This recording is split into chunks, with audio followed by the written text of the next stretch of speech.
하나님의 풍성하신 은혜가 여러분들의 삶과 기업과 가정에 충만하시기를 주의 이름으로 축원합니다. 오늘 이 이사야 33장 말씀을 통하여서 백성을 구원하시고자 하는 우리 하나님의 선포와 약속이 여러분의 삶 가운데도 충만히 이루어지시기를 또한 주의 이름으로 축복합니다. 우리 1절에서 6절 말씀은요, 이제 백성들의 호소를 들으시는 우리 하나님을 우리가 볼 수가 있습니다. 1절에 너 학대를 당하지 아니하고도 학대하며 속이고도 속임을 당하지 아니하는 자여라고 되어 있는데, 이게 이제 수를 가리키는 말입니다. 그리고 우리 33장을 이해하시기 위해서는 이제 아수르 왕 산헤립이 이스라엘을 침공하지 않습니까? 그래서 우리가 여러분들이 잘 아시는 대로 이사야와 히스기야와 그리고 백성들의 기도로 말미암아 18만 5천 명이 하룻밤새 죽게 되는 놀라운 사건이 나타나게 되는데요. 이제 이 예언의 말씀은 그 사건이 일어나기 전에 아수르의 군대로 말미암아 온 유다 땅이 이제 침략을 당하고, 그리고 우리가 예전에 며칠 전에 계속해서 보았던 말씀대로 이제 유다의 지도자들이 애굽을 의지하지 않습니까? 그런데 애굽 군대도 완전히 박살을 내버린 상황 속에서 지금 이 예언의 말씀을 들려주고 있음을 기억하시기를 바랍니다. 그래서 이것을 염두하는 가운데 지금 풍전등화의 위기 속에 있는 백성들에게 주시는 하나님의 말씀인 것입니다. 그리고 이제 너 학대를 당하지 아니하고도 학대하는 자, 속이고도 속임을 당하지 아니한 자, 이것이 바로 아수르가 되겠는데, 이제 그 결국은 어떻게 됩니까? 네, 학대를 당할 것이고 그리고 속임을 당하게 될 것이다라고 선언하면서 이스라엘 백성들, 특히 이사야의 간구가 하나님 앞에 드려지고 있습니다.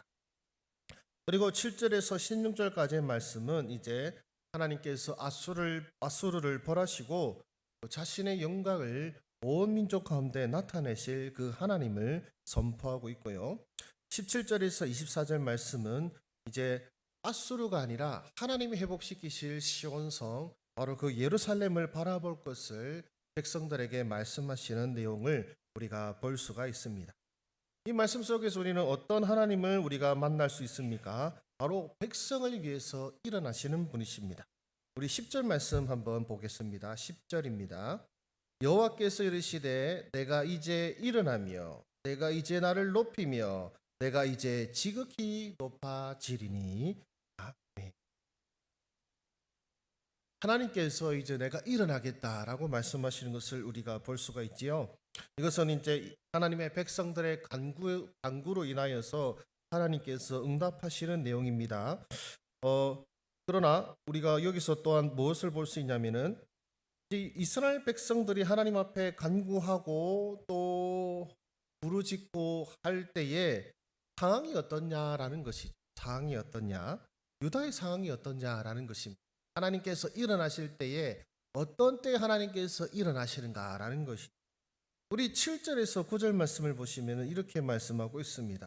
보라, 그들의 용사가 밖에서부터 부르짖으며 평화의 사신들이 슬피 곡하며 대로가 황폐하여 행인이 끊어지며 대적이 조약을 파하고 성읍들을 멸시하며 사람을 생각하지 아니하며 땅이 슬퍼하고 세잔하며 레바논은 부끄러워하고 마르며 사로는 사막과 같고 바산과 갈멜은 나뭇잎을 떨어뜨리는도다. 아멘. 상황이 어떻게 보입니까? 대단히 심각한 상황으로 우리가 볼 수가 있습니다. 그냥 큰일 났다 정도가 아니라 완전히 망했다라는 느낌이 드는 그런 상황입니다.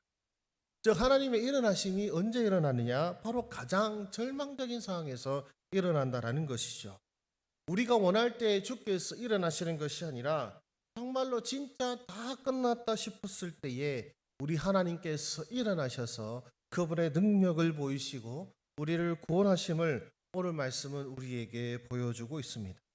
그렇다면 이 말씀을 통하여서 우리는 우리에게 또한 무엇을 말씀하고 계십니까? 우리 하나님께서는 악한 자의 행위를 감찰하고 계신다라는 것입니다.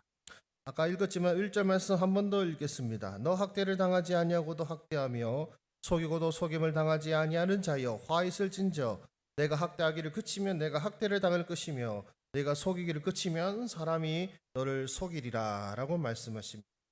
하나님께서는 의인의 간구를 통하여서 악한 자의 행위를 감찰하십니다. 너 학대를 당하고도 학대하고 속이지 아니하고도 속이는 자여, 이 말씀의 배경은 열왕기하 18장 13절에서 17절에서 우리가 알 수가 있습니다. 내용이 길기 때문에 제가 이 자리에서 읽지는 않겠습니다만은, 이 내용이 뭐가 있냐면은 이제 히스기야가 사람을 보내어서 아수르 왕과 화친을 취합니다. 아수르 왕이 재물도 받았습니다. 침공하지 않겠다라고 약속을 했어요. 그러나 어떻게 합니까? 그 약속을 어기고 그 조약을 어기고 히스기야와 유다를 속입니다. 그것이 이제 반영된 말씀이라고 우리가 보시면 되겠습니다.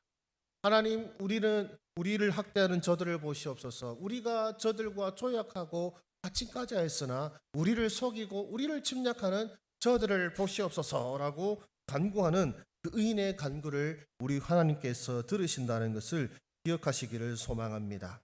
또한 온 만물을 다스리시는 우리 주님께서는 사람의 마음을 다 알고 계시죠.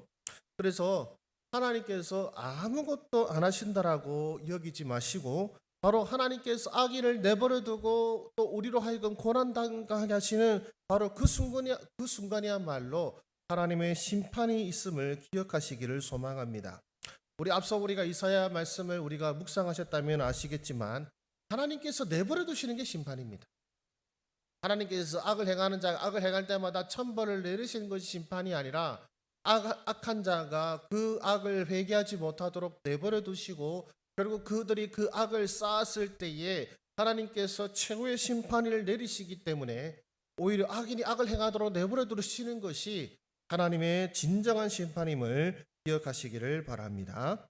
또한 두 번째는요, 한때는 의인이 고통받는 날도 있다라는 것이죠. 앞서 읽었던 우리 7절에서 9절 말씀입니다. 보라, 그들의 용사가 밖에서 부르짖으며 평화의 사신들이 슬피 곡하며 대로가 황폐하여 행인이 끊어지며 대적이 조약을 파하고 성읍들을 멸시하며 사람을 생각하지 아니하며 땅이 슬퍼하고 세잔하며 레바논은 부끄러워하고 마르며 사로는 사막과 같고 바산과 갈멜은 나뭇잎을 떨어뜨리는도다. 용사가 밖에서 부르짖는다고 합니다. 용사가 싸우는 것이 아니라 부르짖을 수밖에 없는 상황입니다. 평화의 사신들이 슬피 곡합니다. 히스기야가 사신을 보내었습니다. 랍사게에게 보내어서 화친을 청하였습니다마는 그 화친을 들어주지 않습니다. 그 사신들이 얼마나 슬프고 곡하며 돌아왔겠습니까? 그런 상황입니다. 이제 전쟁이 벌어지고 나라가 망할 때가 되었으니 대로에 사람들이 아무도 없습니다. 사람들이 끊어지고, 그리고 성읍들을 멸시당하며, 그리고 사람들을 생각하지 않는 그런 곤란한 상황 속에서 이제 풍요한 것들이 다 사라지고 메마른 사막과 같은 상황이 펼쳐지고 있는 것입니다. 어떤 고통입니까? 너무나도 끔찍하고 그리고 너무나 절망적인 상황인 것입니다. 바로 의인이 이렇게 고통받는 날도 있다라는 것이죠. 그러나 또한 우리가 알 수 있는 것은 하나님의 심판은요, 결국 수많은 민족을 이 하나님의 심판을 알게 하신다는 것에 있습니다.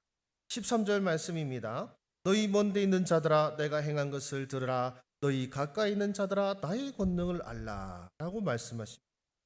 왜 이렇게 극한까지 가실까요? 왜 이렇게 힘겹게 하실까요? 모두가 알게 하기 위함인 것입니다. 하나님이 살아계시다는 것, 우리 하나님이 심판주이시라는 것을, 우리 하나님이 구원자이시라는 것을 우리뿐만 아니라 세상이 알도록 하기 위해서 하나님께서는 바로 이 극한에까지, 이 절망에 이르기까지 어떨 때는 내버려 두신다라는 것입니다. 그렇다면 우리가 이 하나님을 알고 이 말씀대로 우리가 알게 되었다면 우리는 어떻게 살아야 되겠습니까? 의인이 고통받는 것을 이상하게 여기지 말고 하나님의 구원을 기다리자라는 것입니다. 우리 22절 말씀은 우리 함께 읽겠습니다. 시작. 대저 여호와는 우리 재판장이시요 여호와는 우리에게 율법을 세우시니요 여호와는 우리의 왕이시니 그가 우리를 구원하실 것임이라. 아멘. 우리가 왜 고통받습니까? 의인들이 왜 고통을 받습니까? 하나님의 말씀으로 말미암아 고통받습니다. 하나님의 말씀을 지키기 위해서 고통받고 정직하게 살기 위해서 고통받습니다. 타협하지 않기 때문에 고통받는 것이며, 그렇기에 어둠의 권세들이 그리고 세상의 권력이 우리를 핍박하고 우리를 힘겹게 하고 있습니다. 그럴 때마다 우리가 기억할 것은 우리 하나님이 누구시냐는 것이죠. 우리 이 말씀에서 하나님이 누구이심을 우리에게 말씀하고 있습니까? 하나님은 재판장이십니다. 하나님이 재판하십니다. 하나님이 이것이 선이고 악이다라고 결정하는 것입니다. 세상의 대적들이 아니라 나보다 권세가 강한 그런 어둠의 권세들이 아니라 하나님이 선과 악을 심판하실 것이기 때문에 여러분들이 지금 하나님의 말씀 안에 거하고 계시다면 설사 여러분들이 핍박 가운데 있을지라도 고난 가운데 있을지라도 하나님이 여러분의 편이 되심을 기억하시기를 주 이름으로 축원합니다. 또한 우리가 무엇 때문에 고통받는 것입니까? 우리 욕심과 우리의 야망 때문에 고통받는 것입니까? 아닙니다. 우리는 그분의 말씀대로 살기 때문에 고통받습니다. 그분의 말씀대로 살기에 고통받는다면, 그분의 말씀으로 인해서 우리가 고난받고 핍박받는다면 여러분 기뻐하시기를 바랍니다. 바로 그 말씀과 그 율법을 세우신 분이 우리 하나님이십니다. 우리가 고난받는 것은 하나님을 믿기 때문에 고난받는 것이라면, 우리가 하나님의 백성으로 살기 때문에 고난받는 것이라면 그것은 우리가 기뻐할 일이 되어야 것입니다. 왜냐하면 그 말씀을 지으신 분이 우리 하나님이시고 또한 그 말씀대로 살아가는 자를, 그리고 그 말씀대로 살지 않는 자를 재판하시고 심판하실 분이 우리 하나님이시기 때문에 그렇습니다. 또한 우리가 감사할 것은 무엇입니까? 하나님이 우리의 왕이시다라는 것이죠. 왕은 백성을 지켜야 합니다. 그렇기 때문에 우리 하나님께서는 저와 여러분들을 반드시 구원하실 것입니다. 그러나 오늘 말씀을 대로 비유하면 그 기다리는 시간이 좀 여러분의 생각보다 길 수도 있습니다. 완전히 끝났다, 완전히 절망이다, 그냥 어떤 방법이 있는 상황이 아니라 지금 이스라엘 백성들의 상황을 따지자면 거의 유다의 대부분이 아수르에서 점령당하고 애굽마저도, 그나마 비빌만한 애굽마저도 완전히 패퇴한 상황 속에서 예루살렘 하나만 남았는데 그 예루살렘 주변을 지금 온 아수르 군대가 에워싸고 있습니다. 말 그대로 완전한 절망이고 완전히 망한 상황이죠. 이제 공격 시작 이 외침만 나오면 끝장나는 상황인 것입니다. 그러나 하나님은 어느 때 일어나신다고 말씀하십니까? 바로 그때입니다. 바로 그때 이제 백성들마저도 포기하고 모든 사람들이 절망하고 모든 사람들이 그 결과가 열이면 열 다 이제 아수르가 유다를 멸망시킨다라고 결론 내릴 바로 그때에 우리 하나님께서 일어나시고 우리 하나님께서 하나님의 백성들을 구원하시고 우리 하나님께서 교만한 자를 심판하시며 우리 하나님께서 하나님의 말씀을 지키기 위하여 애쓰고 힘썼던 믿음의 백성들을 구원하시며 그리고 하나님의 말씀대로가 아닌 애굽을 의지하고 하나님의 의지 아니한 수많은 자들을 심판하시는 그 날이 바로 의인이 망하였다고 생각하는 바로 그 날에 바로 그때 일어나게 된다는 것입니다. 여러분들이 계시록을 보시면은 하나님의 임재와 최후의 심판도 마찬가지입니다. 여러 사단의 군대가 하나님의 도성을 에워싸고 그들이 칼을 들기도 전에 하나님의 심판이 임하신다라고 또한 계시록에서는 우리에게 말씀하고 있습니다. 우리 사랑하는 모자이크 교회 성도 여러분들, 우리 각자의 삶 속에 크고 작은 고난 속에서도 우리 하나님이 구원하실 것을 반드시 믿고 의지하는 저와 여러분 되시기를 주의 이름으로 축원합니다.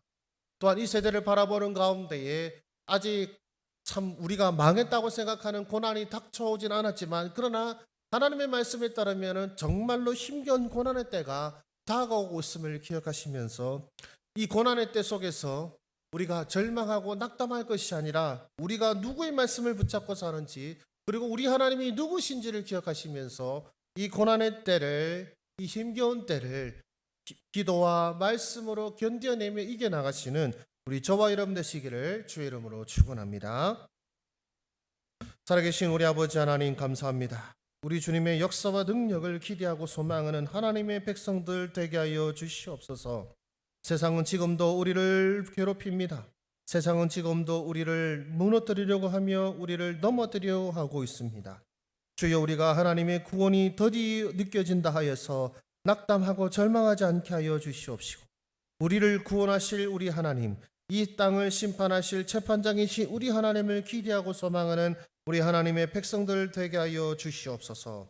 우리가 이 힘겨운 때를 당하면 당할수록 우리가 다른 데로 눈을 돌리거나 우상에게 눈을 돌리거나 세상의 권세에 눈을 돌리는 것이 아니라 우리 하나님 나라와 주의 말씀에 눈을 돌리며 주를 바라보는 하나님의 백성들 되게 하여 주시옵소서. 우리 가운데 계시는 하나님을 의심하지 않는 주의 백성들 되게 하여 주시옵소서.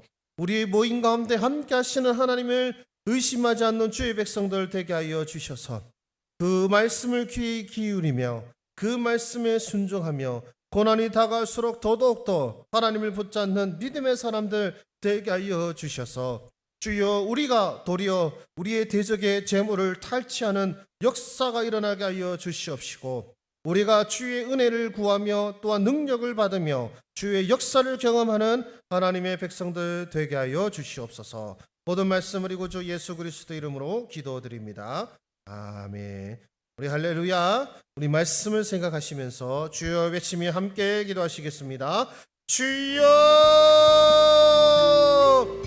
살아계시고 은혜가 충만하신 우리 아버지 하나님, 우리의 상황과 환경 속에서 여러 크고 작은 고난 속에서 신음하고 있는 하나님의 백성들의 기도와 간구를 들으시는 우리 아버지 하나님, 진실로 감사하며 찬송과 영광을 돌려드립니다. 우리가 필요할 때에, 우리가 원할 때에 우리의 구원이 임하지 않는다 할지라도 우리가 낙담하고 절망하지 않는 하나님의 백성들 되게 하여 주시옵소서. 세상이 지금도 우리를 쓰러뜨리려 가며 여러 유혹과 시험들이 하나님을 부인하며 하나님의 말씀대로 살지 않도록 우리를 넘어뜨리려 하는 여러 모략과 계략을 우리가 경험하고 있습니다. 주여 우리 마음이 연약해지지 않게 하여 주시옵소서. 세상의 부귀영화를 바라보면서 부러워하며 세상을 쫓아 살아가는 하나님의 백성들이 아니라 주여